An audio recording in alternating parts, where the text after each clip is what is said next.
오늘 말씀은 의인 요셉, 이런 말씀이 되겠습니다.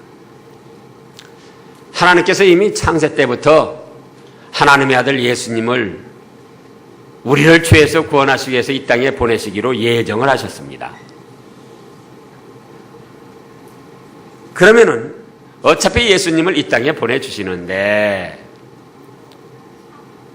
왕족으로 탄생케 하시든지 귀족이나 제사장이나 대선지자 가문의 명문가에서 탄생케 하시든지 그랬으면 더 좋았을 것을. 왜요? 이 가난한 목수 요셉의 집안에 태어났기 때문에 그것 때문에도 예수님이 많은 핍박을 받았습니다. 고향 사람들에게 멸시 천대도 받으시고. 그러니까 어차피 하나님의 아들 예수님을 이 땅에 보내주신다고 할 때에 왕족이나 귀족이나 명문가, 대선지자 집안이나 대제사장 집안이나 그런 데서 태어나시기 위해서 아기 예수님 때부터 영광과 찬송과 존귀를 받으시며 성장하실 수 있도록 하셨을 수 있는데 왜 하필이면 가난한 집 목수 요셉의 집안에 출생케 하셨느냐 그거예요. 그러잖아요. 이때도 이스라엘 사람들 중에 내노라는 사람들이 있고 부자도 있고 지혜자도 있고 뛰어난 사람들도 있었는데 하필이면 왜 가난한 집 목수 요셉? 지금도 목수가 그렇게 무슨 존귀하게 대접받지는 못합니다.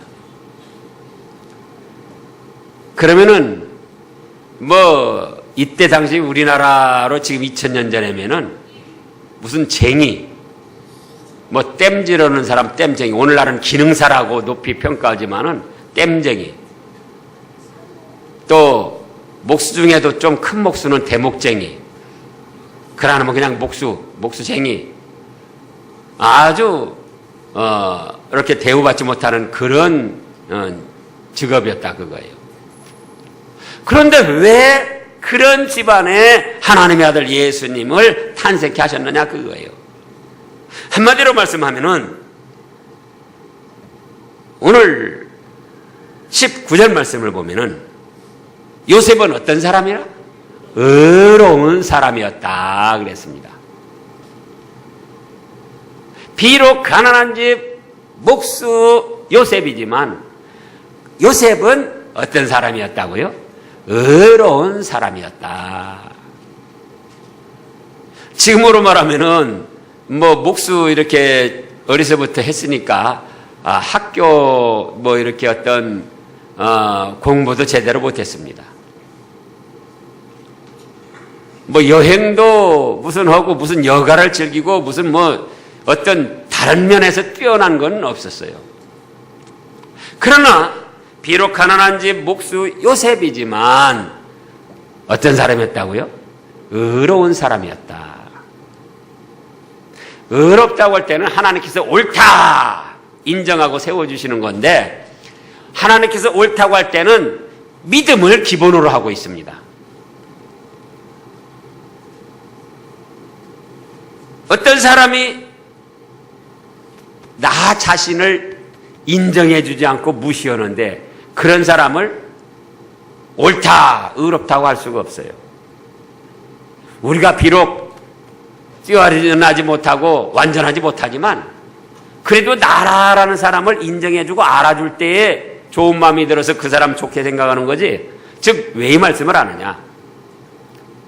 요셉은 의로운 사람이라고 했는데 하나님을 전적으로 믿고 의지하는 믿음이 없이는 하나님이 의롭다고 인정을 안 해주신다 그거예요. 그래서 성경에 말씀하신 모든 의로움에는 하나님을 믿는 믿음이 기초로 깔려 있습니다. 무엇이 기초로 깔려 있다고요? 하나님을 믿는 믿음. 천지 만물을 창조하신 하나님, 살아계신 하나님, 만물의 생사와 복을 주장하신 하나님, 그 하나님을 신뢰하고 자신을 맡기는 믿음이 기본으로 깔려있다 그거예요. 그래서 의로운 사람이었고 비록 가난하고 목수고 뛰어난 것 없지만, 그러면서 이제 오늘 말씀을 통해서 살펴보면은 5가지로 의로움이 나타나 있습니다. 몇 가지로요? 5가지로. 자, 예수 그리스도 나심은 이러하니라. 그 모친 마리아가 요셉과 정혼하고, 이때 정혼이라는 것은 결혼은 안 했지만은 결혼한 것과 동등한 그런 효력이 있었고 사회적 풍습이 있었습니다. 약혼이라고 볼 수도 있는데 우리나라 약혼은 굉장히 약해요. 그러나 이스라엘 이때 정혼한 것은 결혼해서 함께 살지는 않지만 결혼과 그 동등한 그런 법적 효력, 사회적 풍습이 있었다 그거예요. 근데 그 마리아가 요셉과 그렇게 정혼하고 함께 살기 전에 뭐가 나타났더라? 잉태된 것이 나타났더라. 그 배가 부른 것이. 지금같이 타락되고 사회적 문화가 결혼하기 전에 동거해서 뭐 잉태하는 것이 용납이 되는 이런 세상에도 지금도 역시 결혼하기 전에 동거해서 아이를 낳으면은 그건 잘하는 일이 아니에요. 내놓을 일이 아니라고요. 근데 이때 당시는 그야말로 2000년 전 우리나라 풍습으로 말하면은 남녀 7세 부동석, 남자 여자 7살만 되면 함께 자리에 앉지 아니하고 격리시키는 그런 시대였다 그거예요. 그런데 자기하고 약혼한, 자기하고 정혼한 그 여인이 점점 배가 올라온다 그거예요. 그러니 요셉의 입장에서는 얼마나 기가 막히고 원통하고 억울하고 분이 나는 일이냐 그거예요. 저것이 나하고 결혼하기로 해놓고 도대체 어떤 남자하고 놀아놨겠나? 이걸 내가 그냥 둘 수가 없다. 나를 바보 천치로 하는가? 나를 뭘로 알고 그러는가? 그런데 요셉은 의인인데, 의로운 사람인데, 그 다음 말씀을 보면은 저를 결혼하지 아니하고 19절에 가만히 끊고자 하여 이 일을 생각할 때에 여기에 5가지 요셉의 의로운 마음이 숨어 있어요. 첫째는 어떤 마음이 숨어 있는가? 관용심. 관용이 뭡니까? 너그럽게 보아주는 마음이에요. 마음심. 너그럽게 봐주는 마음. 자기하고 정혼한 여인이 자기를 배반하고 배가 불러오지만 저를 드러내지 아니하고 가만히 끊고자 할 때에 얼마나 너그러운 마음으로 받아줬느냐 그거예요. 그러잖아요. 이때 당시 사회적 풍습은 또 어땠느냐? 오늘날 같으면은 동거하기 전에, 결혼해서 살기 전에 누가 자기 약혼녀가 임신했다면은 헤어지는데도 여러 가지 법적 절차가 따라야 되고 또 무슨 뭐 손해배상도 받을 수가 있고, 그러나 어쨌든 법적 절차가 있고 시간이 필요해요. 근데 이때 당시 사회적 풍습은 다른 남자하고 다른 여자하고 놀아나면은 어떻게 하죠? 즉결처분. 그냥 동네 사람들한테 말만 하면 동네 사람들이 와서 돌로 쳐 죽였어요. 그냥 즉결처분. 그러니까 자기가 손댈 것도 없이 저 여자 보시오. 나하고 동거하지도 않았는데 저렇게 배가 불렀습니다. 한마디만 하면은 자기 울분 다 해결할 수가 있고 자기 억울한 거 해결할 수가 있고, 얼마나 어리석은 사람들 마음으로 속 시원하게 일을 끝낼 수도 있어요.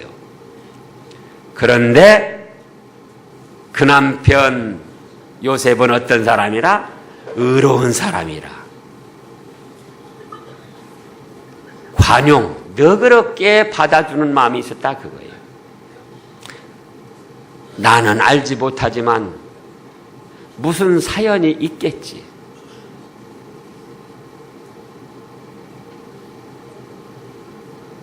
너그럽게 받아주는 마음. 사실 우리가 부부간에도 그렇고 가족들끼리도 그렇고 우리 교우들 이웃들끼리도 그렇고 내 쪽에서는 나타나는 표면만 보고 엉뚱한 말을 하기도 하는데 그 사람의 심정은 알지 못하고 그럴 때가 많이 있어요. 그 사람의 숨은 사정은 알지 못하는 가운데 외부적으로 내가 느끼는 것만 가지고 그 사람을 판단하고 정죄하고 어리석게 구는 때가 많이 있다 그거예요. 근데 요셉은 의로운 사람인데 어떤 의로움이 있었다? 너그럽게 받아주는 마음, 관용심. 그래, 내가 알지는 못하지만 무슨 숨은 사정이 있겠지. 두 번째로는 인내심입니다. 인내심. 참아내는 것. 억울하고 원통하고 분한 것도 참아내는 거예요. 저를 드러내지 아니하고 가만히 끊고자 하여 이 일을 생각할 때 그 인내심이 없으면 이거 그렇게 못하는 거예요. 저런 건 그냥 놔둘 수가 없어.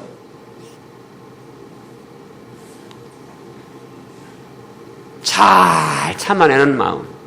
마음에 분한 것이 있고 자기가 배신당한 것 같고 억울함이 있지만은 잘 참아내는 인내심.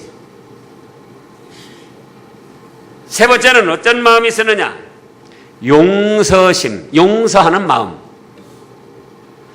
저를 드러내지 아니하고 가만히 끊고자 하여 이 일을 생각할 때 그건 뭐다고요? 상대를 너그럽게 받아줄 뿐만 아니라 자기 자신은 잘 참으면서 용서해 주겠다는 거예요. 나 하나 참으면 되지.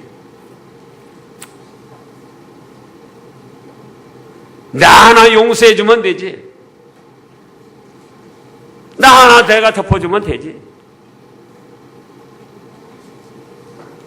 부부간에도 그렇고 부모 자녀들 간에도 그렇고 교우들 간에도 그렇고 사회생활하면서도 때로는 드러내지 않고 잘못이지만 드러내지 않고 덮어줄 때 더 거기서 아름다움이 나타납니다.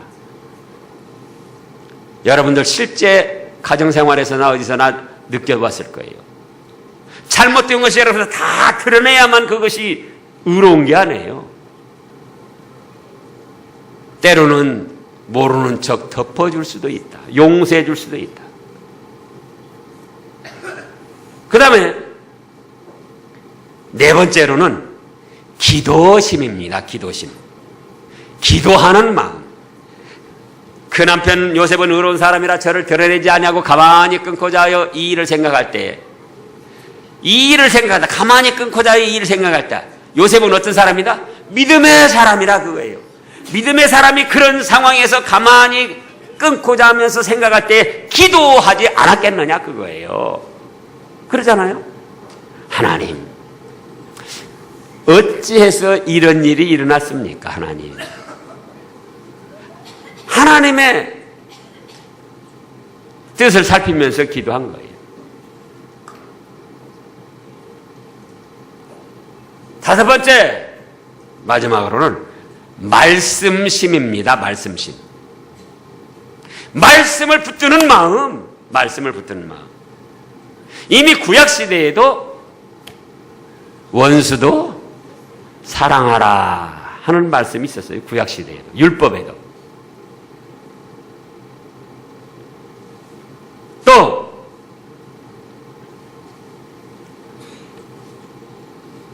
이사야서나 그 외 여러 곳의 말씀을 보면은 진짜 그 다음에 전개되는 말씀인데 보라 처녀가 잉태하여 아들을 낳으리니 이름을 임마누엘을 하라 이런 말씀들이 있거든요. 그럼 요셉이 비록 깊은 학문을 연구하지 못하고 성경을 통달하지 못했어도 보라 처녀가 잉태하여 아들을 낳을 것이요 그 이름을 임마누엘이라 하리라. 이를 번역한 즉 하나님이 우리와 함께 하시다 함이라. 이런 말씀들은 기본적으로 너무나도 그리스도에 대한 사모하는 마음이 있는 사람들은 다 알고 있는 말씀이에요. 말씀을 생각했다 그거예요. 말씀. 그랬더니 20절에 보니까 주의 사자가 현몽하여 다윗의 자손 요셉아 네 아내 마리아 데려오기를 무서워 말라. 그에게 잉태된 것은 부정한 일을 저질러서 그런 것이 아니요. 뭘로 잉태됐다? 성령으로 잉태됐다. 아들을 낳으리니 이름을 예수로 하라. 바로 그분이 너희를 죄악과 멸망에서 구원할 예수 그리스도시니라. 아들을 낳으리니 이름을 예수로 하라. 이는 저가 자기 백성을 저희 죄에서 구원할 뿐이시다. 천사가 나타나서 이렇게 증거를 해줬습니다. 이런 의로움이 있기 때문에 명문가도 아니요 왕족 귀족도 아니요 가난한 집 복수 요셉이지만 그 집을 통해서 하나님의 아들 예수 그리스도가 탄생케 하시는 축복의 역사가 있었더라 그겁니다. 오늘날도 마찬가지입니다. 이런 의로운 자세를 가지고 있는 사람들에게, 있는 성도들에게 다시금 하나님은 그 예수님을 우리 마음속에 새롭게 역사하시도록 하십니다.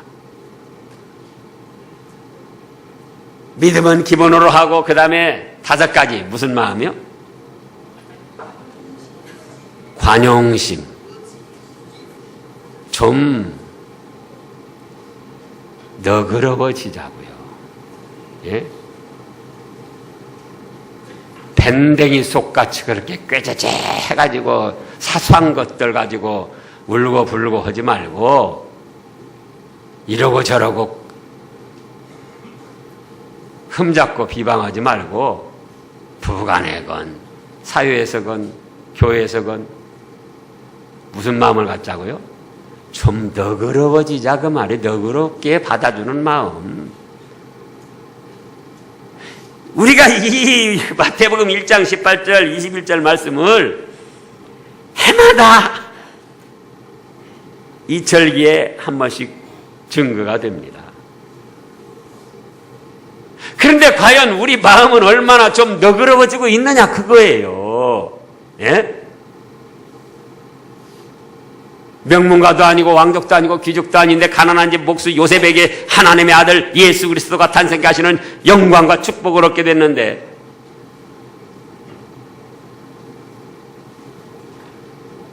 어떤 마음이 있었다고요? 어떤 마음이요? 아이고 참도 잘도 너그러워지겠네요. 무슨 마음이요? 너그러운 마음, 너그럽게 받아주는 마음. 부부간에건 부모 자녀지간에는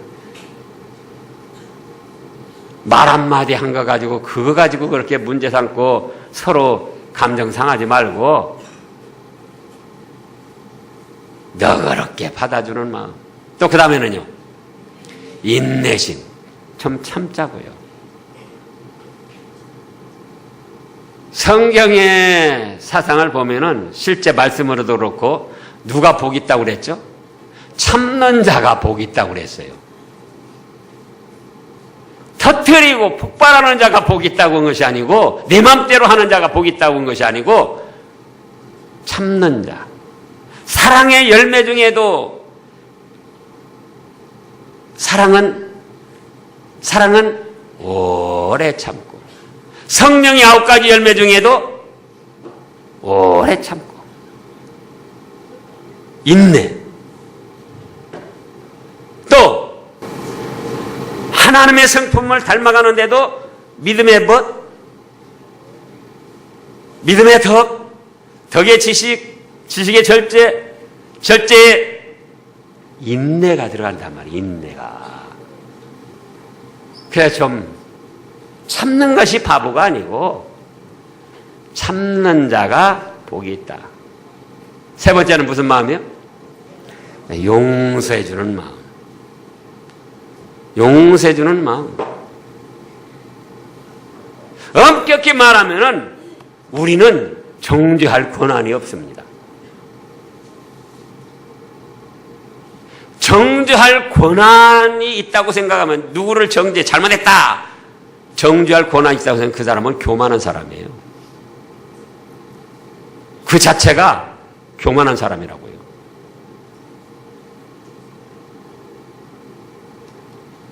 그래서 어떤 사람들은 말합니다.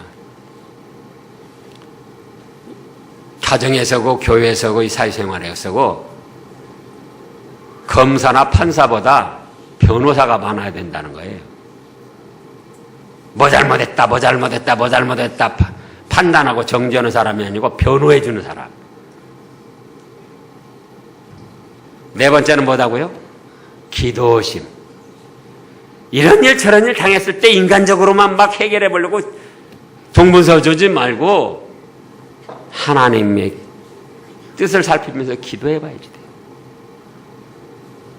그리고 무엇을 붙든다? 하나님의 말씀은 무엇이라고 하셨는가? 하나님의 말씀을 붙들고 순종해 나가는 거예요. 그러면 다시금 하나님께서는 우리를 의롭게 보아주시고 2014년에 예수 그리스도가 새롭게 우리 마음속에 살아나셔서 우리를 축복의 세계로 인도하십니다.